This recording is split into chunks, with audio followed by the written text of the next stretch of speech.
ఇక డీటెయిల్ చూస్తే డయేరియా ప్రభావిత ప్రాంతాల్లో కేంద్ర మంత్రి రామ్మోహన్ నాయుడు పర్యటించారు. అనంతరం కేంద్ర మంత్రి మీడియాతో మాట్లాడుతూ ప్రస్తుత శ్రీకాకుళం కార్పొరేషన్లో డయేరియా అదుపులోకి వచ్చిందన్నారు. ప్రభుత్వం డయేరియా వ్యాప్తి జరుగుతుందని తెలిసిన వెంటనే అన్ని రకాల చర్యలు చేపట్టిందన్నారు.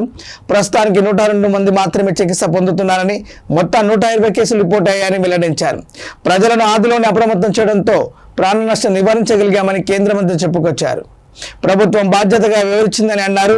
మంచినీటి సమస్య ఉందనే అపోహలు ఉన్నాయని, దానిపై మరింత విస్తృతంగా పరీక్షలు చేస్తున్నామని రామ్మోహన్ నాయుడు చెప్పారు. ఓకే, మీడియా మిత్రులందరికీ కూడా నమస్కారం.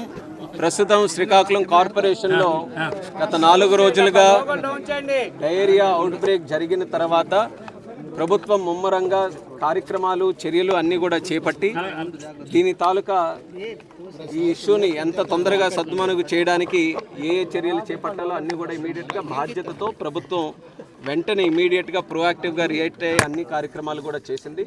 అందులోనే భాగంగా ఈరోజు ప్రత్యేకంగా నేను కూడా దీని మీద వాస్తవ పరిస్థితులు తెలుసుకోవడానికి, అలాగే ఈ సందర్భంలో చనిపోయినటువంటి సురేష్ వాళ్ళ కుటుంబానికి పరామర్శించడానికి కూడా నేను ప్రత్యేకంగా రావడం జరిగింది. కుటుంబ సభ్యులతో కలిశాను, వాళ్ళ పిల్లలతో కూడా కలిసి భరోసా చంద్రబాబు నాయుడు గారి తరఫున, అలాగే కూటమి ప్రభుత్వం తరఫున కూడా వాళ్ళకి ఇచ్చాం. ఖచ్చితంగా ఆ కుటుంబానికి ఆదుకొని వాళ్ళకి భవిష్యత్తులో ఇబ్బంది లేకుండా చూసుకోవడానికి మా వంతు సహకారం అన్ని కూడా అందిస్తాం.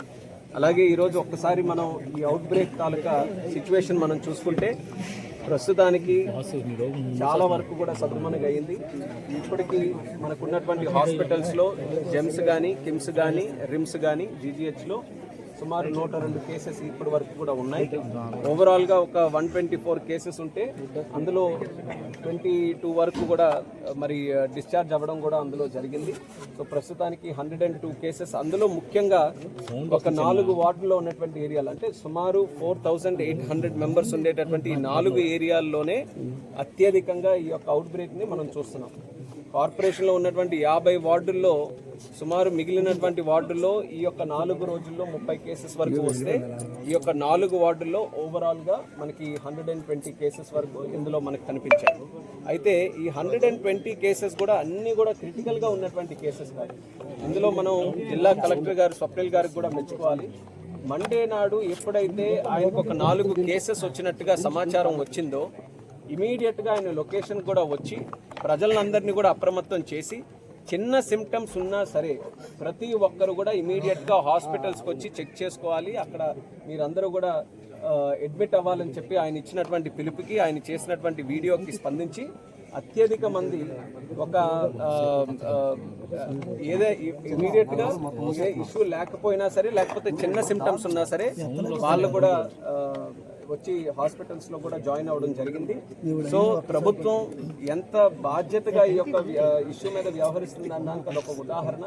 కేవలం ఎవరికైతే డయేరియా ప్రాబ్లం ఉందో, లేకపోతే ఎవరైతే అడ్మిట్ అవ్వాల్సినటువంటి పరిస్థితులు ఉన్నారో వాళ్ళకే కాకుండా చిన్న చిన్న సమస్యలు ఉన్నా సరే వాళ్ళకు కూడా ఇమీడియట్గా జాయిన్ అవ్వబోతున్నాం. అన్ని టెస్టులు కూడా వాళ్ళకి చేసి ఎక్కడ ఇబ్బంది లేకుండా తిరిగి ఇంటికి పంపించే ప్రయత్నం చేస్తున్నాం. ఈరోజు స్టాటిస్టిక్స్ కూడా మనం చూసుకుంటే ఎవరైతే క్రిటికల్గా ఉన్నారో, వెంటిలేటర్స్ మీద ఉన్నటువంటి పేషెంట్స్ కూడా 2 ఉండేవాళ్ళు, వాళ్ళు కూడా ఈరోజు వెంటిలేటర్ బయటకు ఈరోజు వచ్చారు. అంటే వాళ్ళ తాలూకా హెల్త్ కూడా కండిషన్ ఈరోజు చాలా మెరుగుపడింది. ఈ రోజుకి కూడా మనం చెప్తున్నటువంటి అడ్వైజ్ ఏంటంటే, ఈ వార్డు కానీ పరిసర ప్రాంతాల్లో కానీ ఎవరికైనా సరే డయేరియా కానీ ఇతరత్ర సిమ్టమ్స్ ఏ ఉన్నా సరే దయచేసి ప్రతి ఒక్కరు కూడా హాస్పిటల్కి వచ్చి అడ్మిట్ అవ్వండి. ప్రభుత్వం మీకు అన్ని రకాలుగా మెడికల్ ఫెసిలిటీస్ అన్ని కూడా ఇప్పించి అన్ని టెస్టులు కూడా చేయించి మీకు ఏ ప్రాబ్లం లేని విధంగా చూసుకొని మీకు పంపించే బాధ్యత ప్రభుత్వం తీసుకుంటుందని మళ్ళీ ప్రజలకు అందరికీ కూడా తెలియజేస్తున్నాం. ఇక వాటర్ సమస్య అన్నటువంటి విధంగా ఏదైతే ఒక కారణం ఉందో దానికి సంబంధించి శాంపిల్స్ అన్నీ కూడా తరోగా చెక్ చేస్తున్నాం. ఒకసారి జరిగినటువంటి శాంపిల్స్లో కంటామినేషన్ అంత జరగలేదన్నటువంటి వచ్చినా మళ్ళీ దాన్ని రీశాంపిల్స్ అన్నీ కూడా తీసుకొని వివిధ ఏరియాల నుంచి కూడా తీసుకొని దాని మీద కూడా తరోగా టెస్టింగ్ అన్నీ కూడా చేయిస్తున్నాం. అలాగే ఇది కాకుండా వేరేగా ఫుడ్ కారణాల వల్ల ఏమైనా రావచ్చు అని చెప్పి ఈ ప్రాంతంలో ఉన్నటువంటి ఫుడ్ స్టాల్స్ కానీ, సెంటర్స్ కానీ, లేకపోతే చికెన్ మటన్ సేల్ సెంటర్స్ కానీ అన్నిటినీ కూడా తరోగా వెరిఫై చేసి కొన్నిటికైతే పర్మిషన్స్ కూడా క్యాన్సిల్ చేసి అమ్మకాన్ని కూడా ఆపించే ప్రయత్నం కూడా ప్రభుత్వం తరఫున అవన్నీ కూడా చేశాం. అంటే ఎన్ని విధాలుగా ఈ యొక్క అవుట్ బ్రేక్ రావడానికి కారణాలు ఉంటాయో ప్రతి ఒక్కటి మీద కూడా విశ్లేషణ చేసుకుంటూ మూల